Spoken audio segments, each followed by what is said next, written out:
I believe the biggest problem in the world is that people don't understand themselves enough. This show is designed to help you understand your INFJ personality, heal from your past, and create a life that you love. I'm Sarah Kuhn, and this is the Quiet Ones podcast.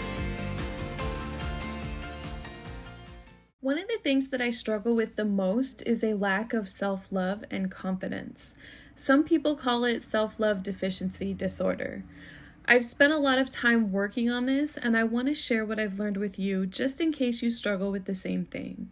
On this Thursday episode of the Quiet Ones podcast, we're talking all about confidence. Let's take a listen. Another thing that I think is so important that we don't really talk about very much is practicing self-forgiveness. I've been going to this support group recently, and somebody said just a couple of weeks ago, they said, you need to make amends to yourself. And I was like, wow, I'd never heard of that before. I've heard of apologizing to other people, and I've heard of making an amends to other people, but I've never heard of making an amends to yourself. I've read several of Gabby Bernstein's books, and she talks a lot about forgiveness and how you have to forgive yourself for things that you didn't do or things that you wanted to do that didn't work out the way that you thought that they would. It's easy for me to look back at the road not taken, right? I have 3/4 of an engineering degree. What would my life look like if I had finished my engineering degree? What would my life look like if I had stayed in North Carolina rather than moving back to the Midwest? It could be a whole lot different. There were a couple of people that I went out with that I could have gotten married. And so I think about that sometimes. What would it look like if that had worked out differently? There is a possibility that I could be living in England now, and I'm positive that I would not be writing a blog and sitting here talking to you right now if that had happened. It would be a whole different thing. I mentioned that I've been listening to Gary Vee a lot recently. He's a big investor. He's invested in Facebook and Twitter very early on before they went public. He also had the opportunity to invest in Uber. He had the opportunity twice to invest in Uber before they went public, and he turned them down. He said, no, that's not going to work. Like, no. And he says over and over again, if he would have given them the normal $25,000 to $50,000 that he usually gives startup companies, that he would be more wealthy than Elon Musk now, who's like one of the wealthiest people in the world. It's easy to look back, right? And there are a lot of things that I've done that I regret. I had one of my first cars was a 1999 Toyota Corolla, and it was this really pretty color of like, it was a blue color, and in the sun it changed to purple, and it was metallic, so it sparkled. It was this really cute little car that I loved. It was so much fun to drive. But it irritated me that we lived on a dirt road, and I worked on a place that was on a dirt road in the middle of nowhere, Kansas. And so the paint was chipping on the front of the hood, and it irritated me, and I just couldn't let it go. And so I was so worried about that like right after I paid the car off, and the car payments were like $110 a month, which was, I mean, super cheap. My car payments now are almost $400 a month. But it was super cheap, and right after I paid it off, I traded it in for a RAV4 that I forget what it was. It's like an 01 or an 02, I think, RAV4, which I hated. I ended up hating that car. It had these cheap leather seats in the front that cracked, and it was so top heavy that I couldn't drive. I like to drive really fast and I guess aggressively. And that car, you couldn't drive like that because it just didn't move like that. And so I regretted the whole time that I owned that car. And then After I bought that car, I ended up buying a Chevy. I forget what it was. Cobalt, I think. And I hated that car too. So it was like I had this series of cars that I just didn't like.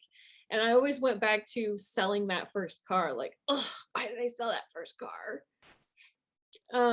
Another thing that I do that I regret a lot, and part of the reason that I sold my first car was because I had this tendency to panic when other people panic.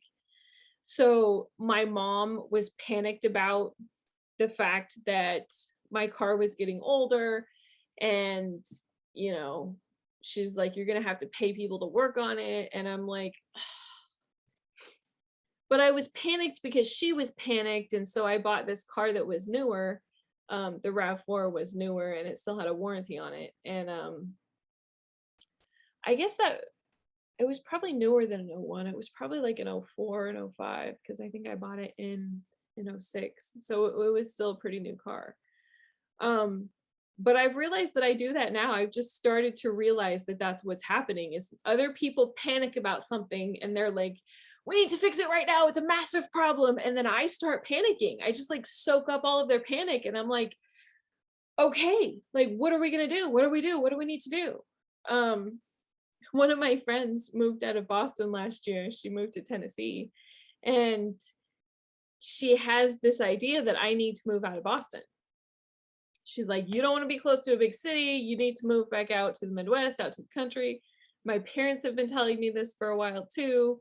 You know, with everything that's been going on with COVID and all of that stuff, they're like, you shouldn't be close to a lot of people. You need to move.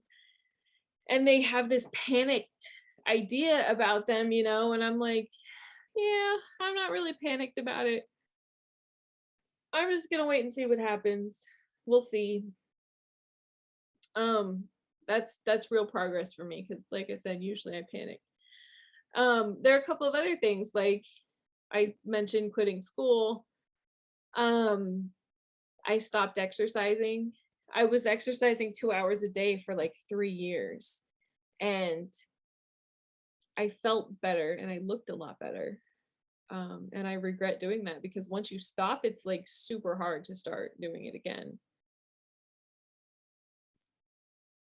So you have a couple of choices when you start looking at regrets, things that you could have done or should have done. You can let it eat you alive. You can worry about it and stress about it and panic about it, or you can choose to forgive yourself. And I mentioned making amends to yourself. This is something that I'm still working on, so I'm not really sure what it looks like for me, but I would challenge you to think about, what does that look like to you? What does that mean to you? To me, what I want the most is acceptance. I want to be accepted by other people for all of the things about me, for my personality, for my depression and anxiety, for all of the trials and tribulations that I've been through, for the way that I look, regardless of how that is. So I feel like if that's what I want from the world, then that's what I should give myself as well. So I think making amends to myself looks something like self acceptance, probably something like radical self acceptance. I think it's also important for you to give yourself some room to play. You know, we talked about failure being a part of life. We talked about being a perfectionist and trying to be perfect when you're doing something new, when you're making plans. It's helped me so much to not worry about being perfect, to just get it done. Kathy Heller calls it being a B or being a C student. I was always the A student, right? I wanted everything done perfect. I wanted it done on time, and I wanted it done ahead of schedule. And if there was bonus opportunity, I was getting the bonus points. I wanted more than 100% in my class as a grade. And there were multiple classes that I got like 120% as my final grade. But when it comes to life, you don't really get a grade, right? You have to make decisions and do the things that you want to do. So I look at when, working on my business, working on my blog, writing books, working on my podcast, there is no final, there's no test, there's just working at something that you love, there's helping people. So why focus on whether you're doing the right thing or the things that don't work, feeling like a failure? It's so much better to think of it as like, okay, I'm just going to be a C student. I'm not worried about my podcast being perfect. I'm just going to get it done. Sometimes I like to record things like on Facebook Live or on Instagram Live, and then I'll download them and use them for my podcast. And some of those videos, when I download them, they have this popping noise in them that like constantly is popping. I don't know why it does that. I can't figure out how to make it not do that. And so for a while I was stressing, going like, well, I can't use the video if it's doing that popping stuff. And then, I heard Kathy Heller say this, like, you need to be a C student. Don't stress over it. Don't worry about it. And I'm like, okay, well, whatever. I mean, I would still listen to it even though if it was popping, if I really wanted to listen to it. I've listened to worse audio on podcasts. So I'm going to try to figure out how to fix it if I can find a way that's not super expensive. But in the meantime, it's just going to have to be popping. I don't know what to say. And when I first started my podcast, I stressed so much about the audio. I wanted it to be perfect. I wanted it to be clear, to not have any type of an echo. There was so much. And for a while, I was editing episodes. I was sitting way too close to the microphone to begin with, which I didn't realize because I had never recorded audio before. So you could hear me breathing, like when you're talking, every time you pause to take a breath, it sounded like, and it would just like irritated me so bad. So I spent hours learning how to use an audio editing software, and I cut out all of those noises. And then people started making comments that my podcast sounded weird because you couldn't hear me breathing. And I was like, does it sound, I thought it sounded better, but maybe people think I guess people think it sounds weird. So maybe just don't stress about it. Like, why spend hours editing it if it sounds worse when you're putting so much effort into it? So for me, I've just realized that, failure is a part of the process, not to be so perfectionistic about everything, and just give myself more room to play and say, hey, we're just going to try this and see what happens. Call it a trial period, call it a beta launch, just stop expecting everything to be perfect, and realize that that's not really how life is. That failure is a part of it, and it's totally fine if something happens that feels like a failure, and to stop judging yourself so harshly. You'll realize that once you turn that perfectionism around in your head, that you'll feel so much better about it, and you'll feel more confident because you're not judging yourself so much. Hi there! I just wanted to take a minute to say thank you so much for watching this video. I really hope that you enjoyed it. Please consider subscribing to my channel. I'm working very hard to produce content that will help you, and I really, really appreciate your support. Also, if you want some more inspiration, check out this video right here.